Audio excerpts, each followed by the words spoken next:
The hurricane hat is begun with an I-cord, and I'm just going to do a very simple 4-stitch loop cast on, and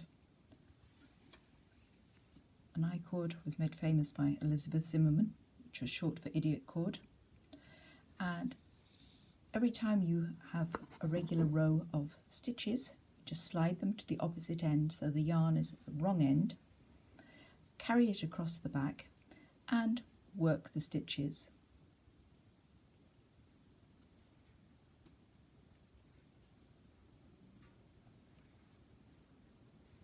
We might leave this cast on in place, or we might remove it later.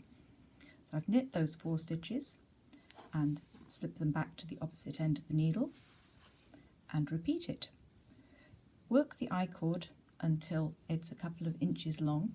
You can use this for a decorative top to the hat, or you can unravel it and remove it later, but it's an easy way to get started in the round. A quicker way, in my opinion, to work I-cord is to just slip the stitches back to the end of the opposite needle, especially if you happen to be working with a long circular. But if you're comfortable slipping the stitches back, then you don't have to sort of reposition the needles or the yarn in your hands. And the secret to slipping them back quickly and efficiently is to overlap the tapers and just sort of push them across with that right finger. At first, I-cord doesn't immediately appear like circular knitting, but we're effectively knitting stitches 1, 2, 3 and 4 in the round, and 4 is in reality right next door to stitch number 1, and as you stretch this, as your I-cord grows, that gap between stitch 4 and stitch 1 will disappear.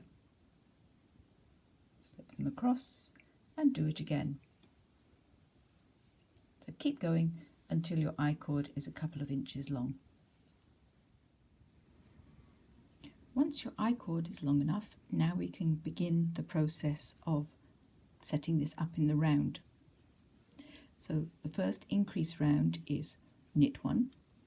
So you still carry the yarn across just as if you were continuing the I-cord. Yarn over,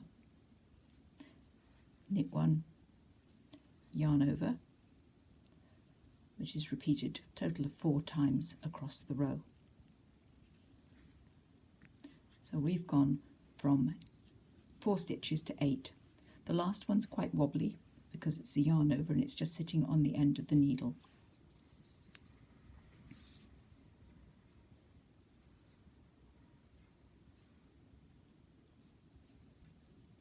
The next round we're going to get it onto 2 needles.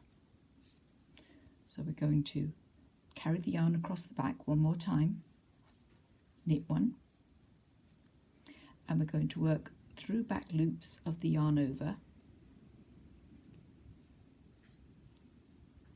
So it's knit 1 through back loops, knit 1, and to get into the back loop it's easier to go into the front and roll the needles around one another. Knit 1 through back loops. So now we've got 4 stitches on that first needle. And we'll continue on our way, doing the same again across the next needle. Knit 1 through back loops.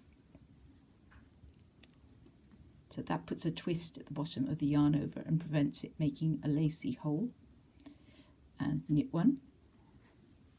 Now I've deliberately dropped the yarn over there, and had I lost it earlier than this, you can actually just look for the bar of yarn, and it will look more like this one. It'll be a little tiny, but you can look for the bar of yarn between the stitch you've just worked and the next one on the other needle. So now we'll work that through back loops, and we've got our circle of knitting 1, 2, 3, 4, 5, 6, 7, 8.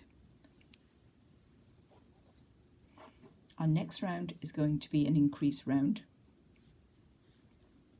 and we're going to go up to 3 needles in the work. So it's going going to be knit one, yarn over, knit one onto the first needle, and these are lightweight short length needles which helps them to stay in the work. Now I'm going to do my next needle, which is going to be knit one, yarn over, knit one. So I slip the stitches fairly near the middle of the needle and keep rotating, and I'm going to keep all these stitches on one needle just to keep things stable at the moment. Knit one, do it once, and now again,